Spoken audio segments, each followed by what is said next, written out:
Hi everybody, Jim here with Great Books, Big Ideas, and I'm taking a little road trip. It's a beautiful October day, early October, October 5th, and I'm on my way to Exton, Pennsylvania, to the Chester County Library main branch for their fall book sale. It is book sale season, folks. I hit a lot of these sales in the spring, and now I'm excited to check them out in the fall. We'll see what this library has in store for us today.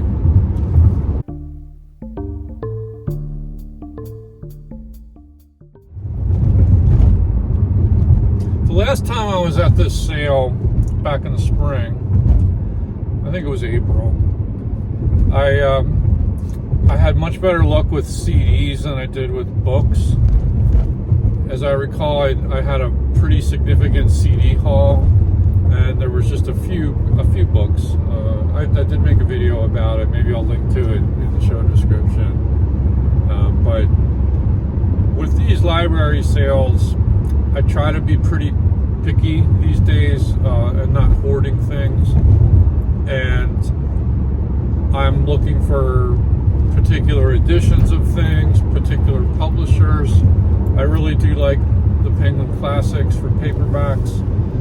I'm interested lately, more than I used to be, in mass market paperbacks, vintage ones, for different kinds of literature or genre fiction, like sci-fi especially. And maybe I'll get lucky with that. Sometimes a particular translation of a book that I already have, but it's a different translation, that might be something that appeals to me.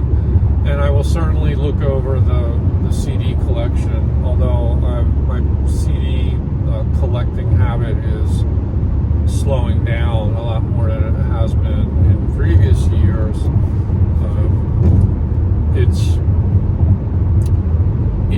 There's only so much shelf space, let me put it that way. And I've actually kind of gotten a little bit more back into vinyl record collecting lately, because I got a new turntable about a year and a half ago, and I'm really enjoying that. But the CDs are probably going to be 50 cents a piece, possibly even as low as 25 cents, so that's worth a look. As far as books, I'm going on the first official day of the sale, so it's not going to be the bag day. I think that's tomorrow. So hopefully what I find isn't too picked over. It's probably going to be very crowded, though. This is a very popular library sale, and the way they arrange the books, they don't give you a whole lot of room to move. The stacks are very tight, so it's almost like you have to wait your turn when looking at the books. It's a little bit better with CDs, and they have extensive DVD collections too, so I might give those a look. In other news, the Phillies are in the playoffs. They take on the Mets for game one of their series today, starting at 4 o'clock in the afternoon, I believe. And I wish the Phillies well. I hope they're going to be okay. I'm worried about this series. The Mets are a hot team. They got into the wild card. They beat out the Braves, got ahead of them, and they also just beat the Brewers, and they are looking like a hot team, and that worries me. A lot of these wild card teams, as they go into the playoffs, tend to do very well. Just look at how Arizona did last year. They actually knocked off the Phillies and won the pennant and went on to the World Series. And they lost the World Series, but still, that was a good run for them. The Phillies were super hot in the first half of the season. They've cooled off quite a bit since then. So I'm a little worried about the Phillies' chances in the playoffs this year. But they've got a good team. We've been watching them almost every game all season long. We're diehard fans, so we are hoping for good results.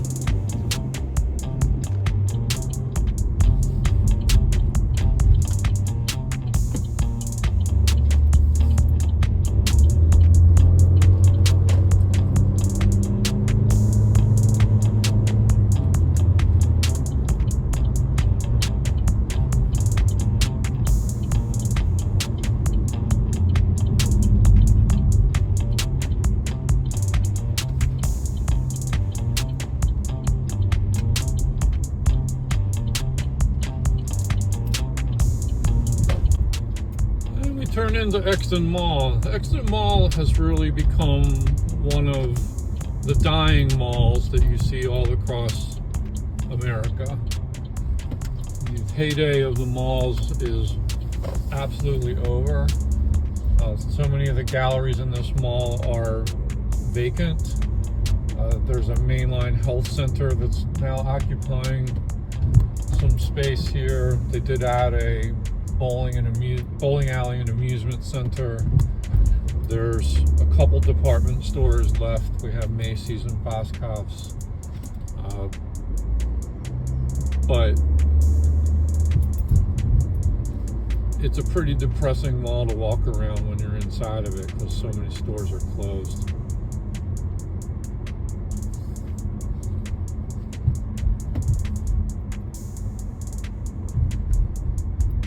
And this is Chester County Library. It's a beautiful stone building.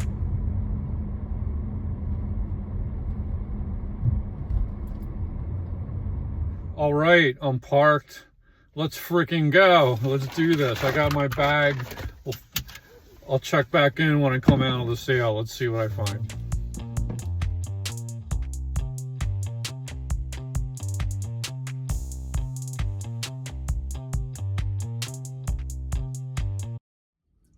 Okay, I'm back from the library sale. I spent a grand total of $13.50. And let's see what I got. I only got one audio CDs, but I might as well mention it right now. The Houston Symphony with Christoph Eschenbach, Gustav Mahler Symphony No. 1. I'm a Mahler nut, so I couldn't pass up yet another version of that symphony on CD. I found one hardcover, and that is The Moon and Sixpence. And this is a Heritage Press edition, and you know I like to collect those. And it's got the sandglass insert, which is always nice. It has some illustrated end papers, which is nice. It's a relatively clean copy. These are illustrated editions, you see. And this is a novel I haven't read before. It's by W. Somerset Maugham, who's an author that I would like to read soon. He's on my TBR. I don't think I've read anything by Maugham yet. I have The Razor's Edge, I'm pretty sure.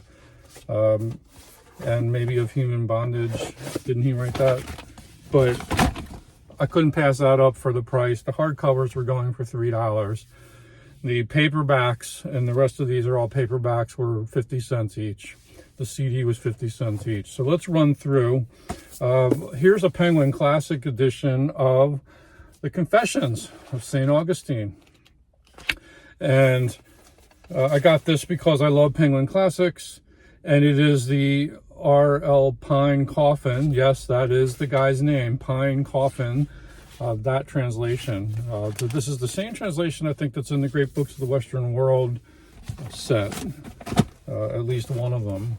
I also got the Penguin Classics edition of Goethe Faust Part 2. I'm pretty sure I have Part 1. And this is translated by... let me find out. Philip Wayne. Philip Wayne is your translator for that. So that was a nice pickup. This is a book that I got for a friend. And this friend may be watching this channel. So I'm going to maybe give away the surprise. I will not name this friend. We go all the way back to high school. But it is A Separate Peace by John Knowles. And this was a book that I read for my 10th grade English class, honors English. It was part of our summer reading that we had to do. I think if I recall what we read, it was books like Catcher in the Rye, A Separate Peace, The Chosen by Chaim Potok, Wuthering Heights, Jane Eyre, Kim by Rudyard Kipling, which I've already confessed to not really finishing back in 10th grade, but I think, and Bless the Beast and Children, which didn't fare too well compared to the other ones. But this book, A Separate Peace, was a staple of English classes back in the day. Probably isn't now, but I did enjoy this. And what the friend said, I think his story was, and I apologize, friend, if I'm getting the story wrong. He was in science class or chemistry class or one of those classes and like bored. And so he just read this book instead of doing like his lab work or something.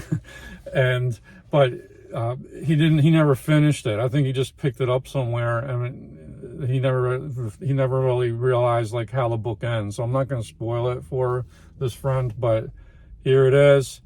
And I'm going to drop this off at your house soon, or next time we get together. I will gift it to you, and then you can discover all the interesting plot twists that happen at the end of that book. And there are some important ones.